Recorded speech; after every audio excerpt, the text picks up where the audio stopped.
Thank you, John. I won't be very long-winded, I promise. I guess I want to echo what John had been saying. You're not going to see a lot of weather here today.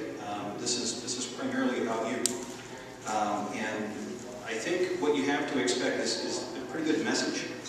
In some years prior, we've sort of had a mixed message, I think, that we've been giving students. And it has in part been somewhat, I don't want to say scary, not scary, but we're living in scary times. But I would temper that idea with the counter idea that you're doing the right things. You're here for a reason.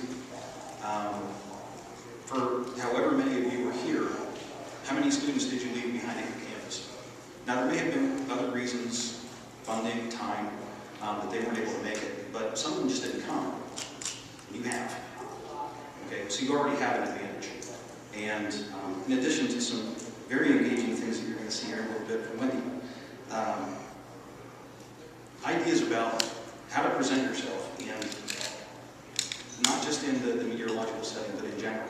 I could bore you with a bunch of stuff, and I won't do that, but just as an example, I have a friend of mine who does a lot of hiring, and he's outside of atmospheric science. But one of the things that, his first pass with a resume is it on white paper? Because, if it's on blue paper, he figures you're trying to compensate for something. And it goes into this pile over here. Is it fair? No.